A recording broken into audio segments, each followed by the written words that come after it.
법원도 순직 인정했는데 이 전북에서 벌어진 한 일입니다. 일단 어떤 사건을 얘기하는 건지 좀 정리를 해주셔야 될 것 같은데. 네, 일단 김승환 전북 교육감이요. 순직한 교사에게 사과 대신 법적 대응을 시사해서 논란입니다. 예. 네, 과거로 거슬러서 2017년 4월로 가보시죠. 송모 교사가요. 4월 19일에 제자 성추행 의혹에 휩싸였습니다. 이후에 경찰에서는 무혐의 처분을 받았지만 전북 학생인권심의위 또 전북교육청에서는 징계 절차에 착수했습니다. 여기서 징계 절차에 착수해서 이 일을 진행하던 교사는 결국 자택에서 극단적인 선택을 했는데요. 이후에 유족이 법원에 대해서 순직에 관련한 소송을 냈고 결국 판결이 나왔는데 그 판결을 가지고 지금 여러 이야기가 나오고 있습니다. 그렇군요. 이 숨진 송모 교사의 아내, 남편의 억울한 죽음을 밝히겠다고 다짐했었는데 당시 영상 저희가 준비를 했습니다. 그들은 승리했습니다. 남편 한 사람 죽이는 일에 성공했습니다. 하지만 나는 다릅니다. 나는 끝까지 그들의 만행, 그들의 인권 탄압을 넘어선 인권 말살, 그들의 이기적인 행태와 행정의 적폐를 외치고 또 외칠 것입니다. 네, 이 경찰 같은 경우는 이 송모 교사에 대해서 추행의 의도가 없었다 이렇게 내사 종결까지 결국 한 사건인데 어쨌든 안타깝게 극단적 선택을 했어요. 근데 아무도 책임지는 사람은 없는 것 같아요.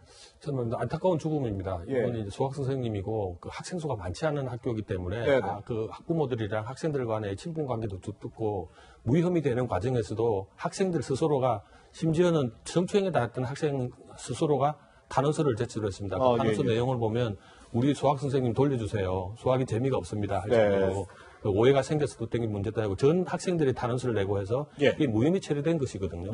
그리고 그걸로 인해 가지고 그런데 교육청에서는 어쨌든 전북 교육청에서는 오히려 더 혐의가 벗은데도 불구하고 징계에 착수했던 문제가 생겼습니다. 그것을 못 견디고 극단적인 선택을 하신 부분인데요. 그런데 그 뒤에 또 뭐냐면 이 죽음 자체가 공직에 의한 사망으로 판정을 했습니다. 그런데 전북도에서는 소송을 걸겠다 다시 이런 식으로 나와가지고 어쨌든 한 분의 그 소소한 생명이 죽었는데 대한 어떤 미안함이나 교육청이라는 게 학생들의 인권도 지켜야 되지만 교사의 권위도 지켜줘야 되는 것인데도 불구하고 이 진보 교육감을 하는 김승환 교육감이 법적으로 대응하는 과정에서 공부를 사고 있는 것입니다. 네, 방금 교수님께서 잠깐 언급해 주셨지만 그 전의 일을 좀 차근차근 살펴보면 앞서 유족이 공무상의 사망을 인정해달라 이렇게 요구했지만 받아들여지지가 않아서 소송을 낸 바 있잖아요. 여기에 대한 재판부 판결이 최근에 나왔다고요? 그러니까 행정법원에서 공무상 사망을 인정을 한 겁니다.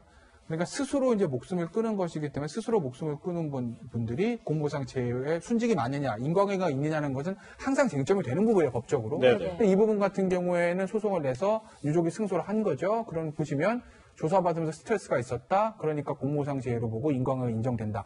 공무상 재해로 판단을 받은 거예요, 법원에서. 그런데 이번에 이제 그 김승환 전북 교육감이 교육감 차원에서 이거를 항소하는 것을 적극 검토하겠다. 아직까지 결정된 건 아니에요. 왜냐하면 피고가 전북교육감이 아니라 인사혁신처이기 때문에 인사혁신처가 항소를 하면 우리도 거기 따라서 보조 참가하겠다. 무슨 얘기냐면 인사혁신처가 항소하면 우리도 따라가겠다 이 얘기거든요.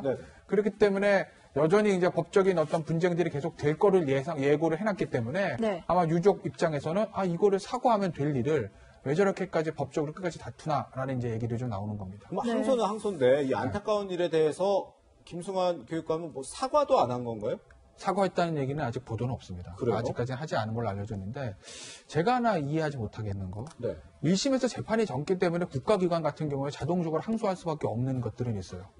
왜냐하면 나라의 예산이 나가는 문제이기 때문에 항소하는 건 저 이해는 합니다. 그리고 상대가 소송을 제기하면 국가기관 당연히 응소를 해야 되고 지면 항소를 해야 돼요. 그게 이제 국가기관 어떻게 보면 의무입니다. 예전에 어떤 군사기조 관련된 소송에서 오히려 소추한 거 그게 이상한 거죠.